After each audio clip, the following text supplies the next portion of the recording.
Big Blue Book Club presents Snack Club with Courtney Luecking and Anna Cason, featuring raising a happy, healthy eater and how to raise a mindful eater.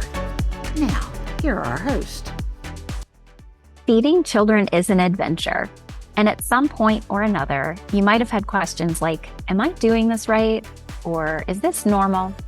Headlines, things we see online, things we hear from family and friends, and even unpacking what we see in the store can have us questioning what to feed our children. We want children to have what they need to lead happy, healthy lives, and it seems like as soon as we figure something out, it changes. That's where we come in. My name is Dr. Courtney Luecking. I'm a registered dietitian and extension specialist for family and child nutrition. This means I have lots of training and expertise about child nutrition. I also have two littles of my own. This combination allows me to talk through practical, science-based strategies for creating a nourishing feeding environment for your family. And my name is Anna Cason. I'm a registered dietitian and extension associate in food and nutrition. I don't have kids of my own, but my interests and passion lie in supporting healthy food-related behaviors, which begin in childhood. In partnership with the University of Kentucky Cooperative Extension Services, we present Snack Club, where we share bite-sized bits of information for supporting nourished, active children in Kentucky. So come for the snacks and stay for the support. Hi, Anna. Hello, Courtney. How are you? I'm good. How are you? Doing well. I'm so excited to record our first episode of Snack Club. We've made it. Here we are. Yeah, it's been a long time coming. We have two great books that were part of the inspiration of this, Raising a Healthy, Happy Eater by Dr. Namali Fernando and Melanie Potok, and How to Raise a Mindful Eater by Marianne Jacobson. And we just thought these were such a great combo.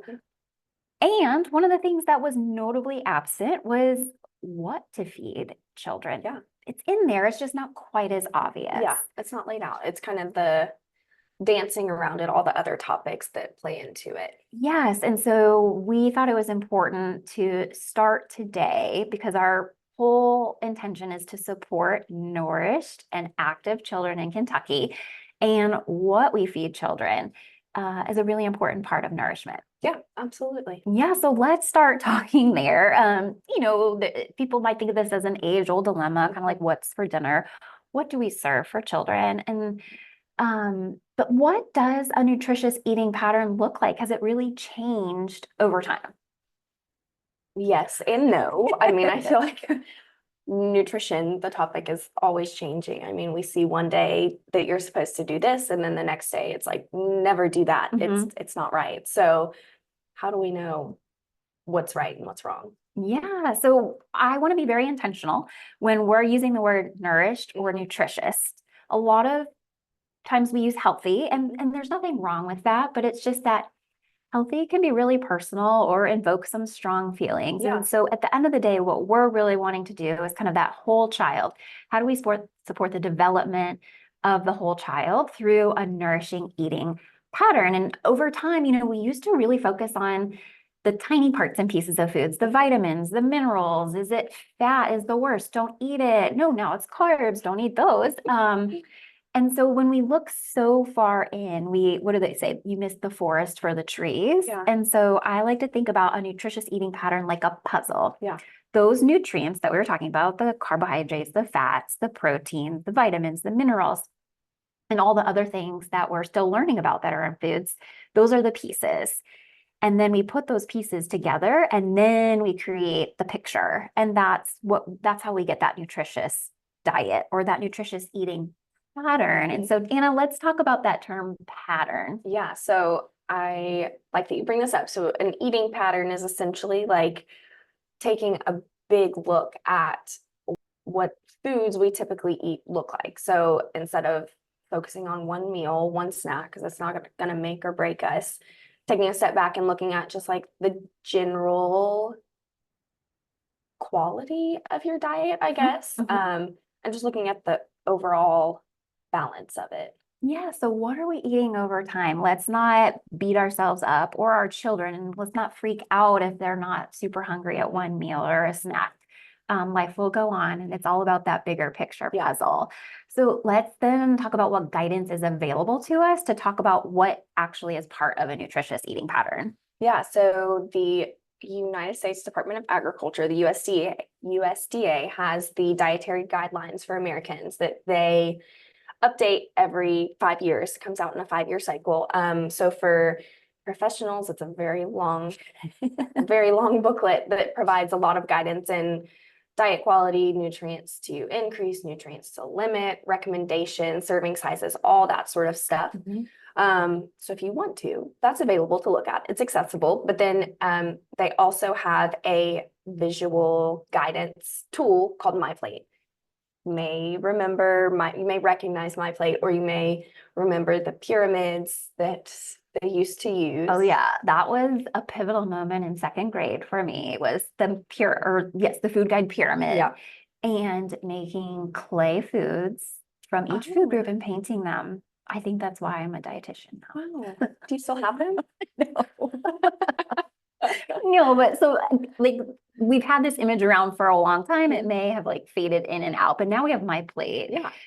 So let's talk about what it looks like. So it's a plate. It's a round plate, and it is broken up into 4 quadrants or 4 quarters. And then on the side of the plate, there's a glass. It's supposed to be like a glass of milk. So each of these sections of the plate represent a food group. So it breaks it down into 5 food groups, like what was on the food guide pyramid. So starting with fruits and vegetables on one half of the plate. And really the message with fruits is to choose whole fruits, or choosing a fruit in its full form versus like a juiced form, so that we're holding on to a lot of the nutrients that fruits provide. Okay. And then with vegetables, again, choosing vegetables in forms that work for you, and varying those veggies. So getting a variety of different colors, tastes, textures throughout your eating pattern over time. So, and both of those options come in fresh, available produce, or frozen options, canned options. Fruits a lot of times are dried, like freeze dried. Yeah. And all of these are good nutritious choices. Yes. What can you find? So just to be clear, there is no magical fruit or vegetable. So even if you see it online, like if you don't like avocados, I'm not picking on avocados, but if you can't access them, you don't like them, that's okay. The whole point of MyPlate is that it's just these food groups that haven't changed over time. And really finding what fits with your culture, your preferences, and your costs. Like what can you afford and have access to? Yeah, absolutely. Okay, I took us on a tangent, but so we have our fruits, vegetables, and what's on the other part of the plate? So on the other half of the plate, we've got grains and protein. So starting with grains, message with that is primarily to choose whole grains when you can. So thinking about like whole wheat, pastas, breads, crackers, versus refined ones like white rice or white bread. Those are going to provide a lot of vitamins and minerals that we may lose with that process of refining them. And then with proteins, we've got animal proteins and plant proteins. So kind of like the other message, varying your protein sources. So it's not focusing on one source of protein every day, all day, but getting a variety of beef, pork, eggs, chicken, fish, and plant proteins like beans, lentils, peas, those sort of options. Okay. All right, that sounds great. And then we have our milk glass on the side. Doesn't have to be milk, but for at least younger kids, oftentimes it is. And so what are those kind of special considerations for that group? What counts? So for that, milk, dairy products. And then if you can't tolerate dairy, or if you're lactose intolerant, the fortified soy milk or fortified soy products are as nutritiously equivalent as those dairy products according to the USDA. So finding what works for you, again, depending on preferences, dietary needs, and budgetary. When you say milk, it makes me think of like toddler milks I've seen advertised, or there's a lot of plant-based milks on the market now that were not there even 5-10 years ago. And so let's talk about beverages. Milk is helpful because of the calcium and vitamin D to support bone development. Water. We can't say it enough how important water is Yeah. to keep children hydrated and fueled in that regard. Yeah. Sports drinks. My oldest is like wanting a sports drink. What are your thoughts on that? So sports drinks are great for someone who is doing grueling exercise in the heat when they're losing a lot of fluid through sweat. But for the most part, they're not necessary. We get the electrolytes, the hydration that we need from water. And if they want it for a sweet treat, then there are ways to flavor water. In fun ways. I think just any fruits. Some people put like herbs in there. Some people put vegetables like cucumber, for example. So great alternative. So milk and animal milk or human milk for those who are younger. And then water are the two biggies. So sports drinks, things like caffeine, energy drinks are really popular right now. And so just really being mindful of like caffeine is not safe for children. Yeah. We hear more and more stories about, especially these energy drinks sometimes can have excessive amounts of caffeine in them. And so it can be really dangerous. So really trying to avoid that, or at least if you need to, or for some reason, making sure children are at least 12 or older. Yeah. And then also in energy drinks and other drink choices, the added sugar in those and sodas and some juice options can really impact dental health. So thinking about cavities, especially as little ones are losing their baby teeth and getting their adult teeth, we want to set those teeth up for success. So keep them away from added sugar if we possibly can. Okay, so limiting or avoiding added sugar or kind of these sugar sweetened drinks. Maybe even those sweetened with those non-nutritive or 0 calorie or whatever term you want to use for those sugar-free type of drinks. And then caffeinated, really sticking with milk and water. Okay, great. So we kind of talked about all the parts and pieces, what's recommended, but what's the reality? Let's talk about the reality, right? Recommendations are great and it can be really challenging to put those into action. And so with the dietary guidelines for American, there's like a test. I'm using air quote because it's something that scientists would pull together. But there's a score so we can translate these guidelines to a score. 0 meaning, wow, lots of room for improvement, and 100 meaning everything is on target. Perfection. We don't need perfection. Not realistic. No, C's get degrees. Somebody told me one time. But when we look at the scores of our children, they're in anywhere from like the low 60s to the upper mid 50s. So not quite passing. When we think about that MyPlate that you described and how all of those components are fitting together. So let's talk about some small swaps, because those small swaps do add up over time. They're going to influence the preferences and behaviors of children as they age. And so let's talk about, I think like sugar sweetened beverages, that's something or sugar in general is something that children are getting more than is recommended. So where might we find that and what could we substitute instead?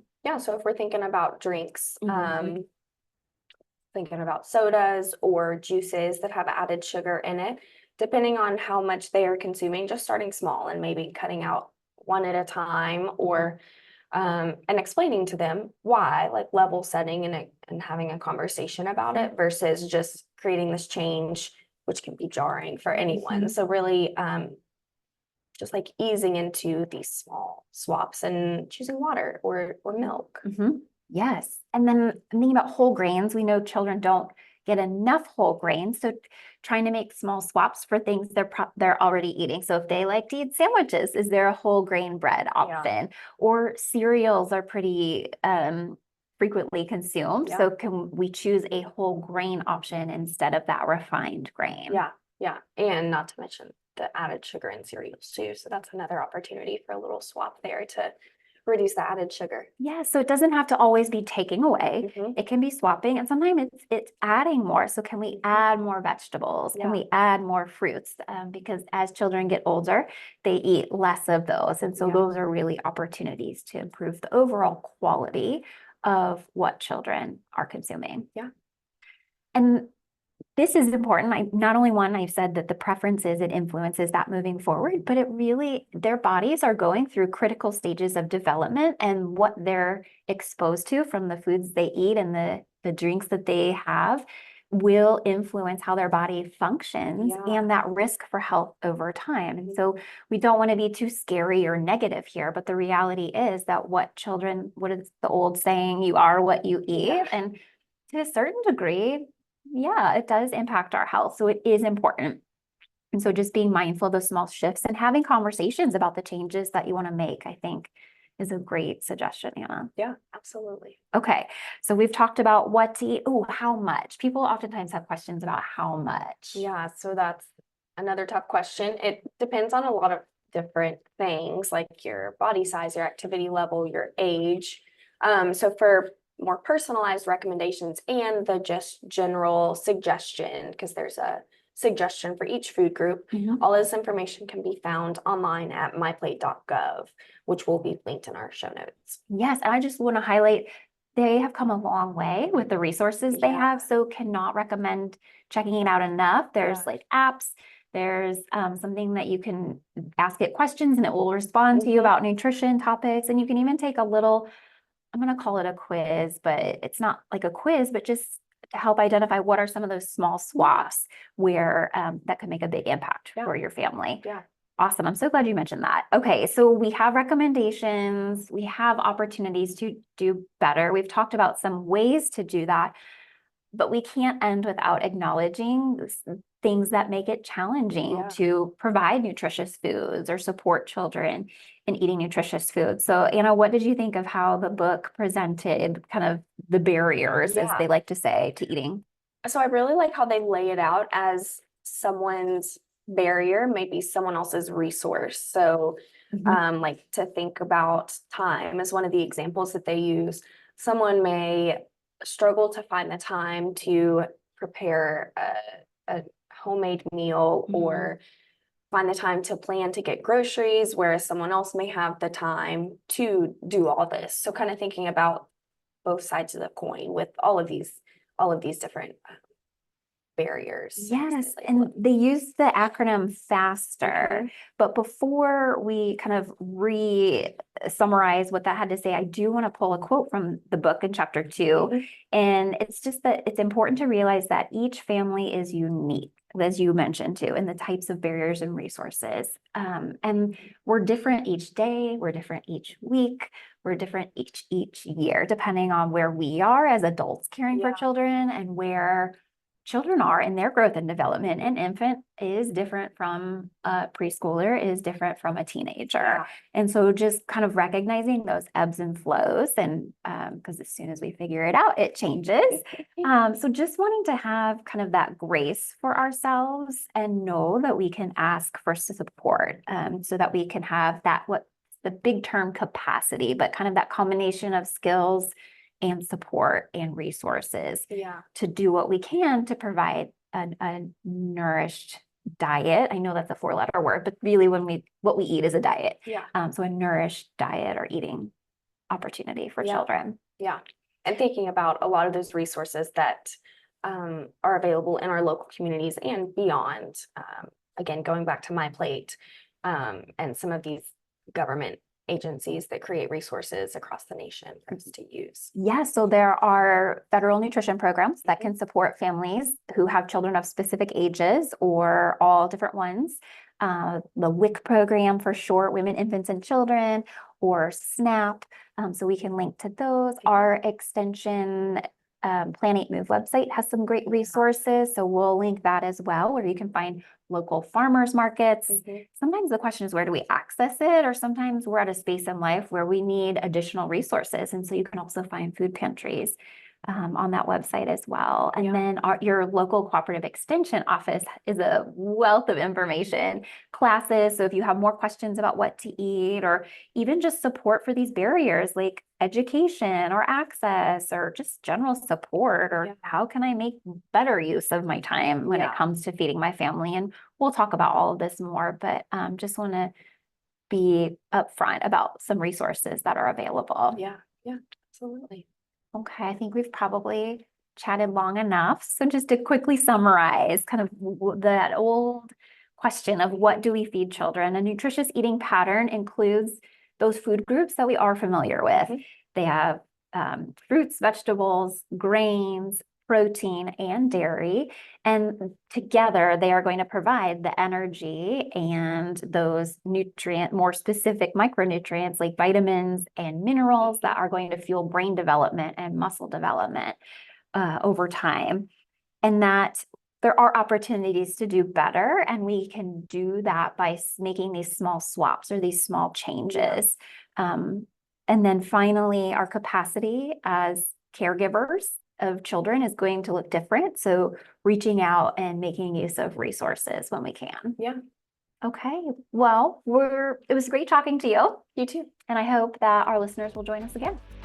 Thanks for joining us for another episode of Snack Club. Resources related to the topics discussed in this episode can be found on our website, linked in the show notes. Your local cooperative extension office is also a wealth of information and can provide links to local resources. If you have other topics you would like to hear about, send us a note at snackclub@uky.edu. That's snackclub@uky.edu. And as a reminder, the digestible bits of information we share are like navigation signs for your feeding journey, but you may need to contact a healthcare provider for more personal advice. And last but not least, special thanks to our team behind the scenes, Mindy McCulley for bringing this audio and video file to life with her technology skills, and to the people through her marketing magic, and to Kelly Thompson for her creative ability to turn one conversation into our Snack Club symbol. We hope to see you again soon.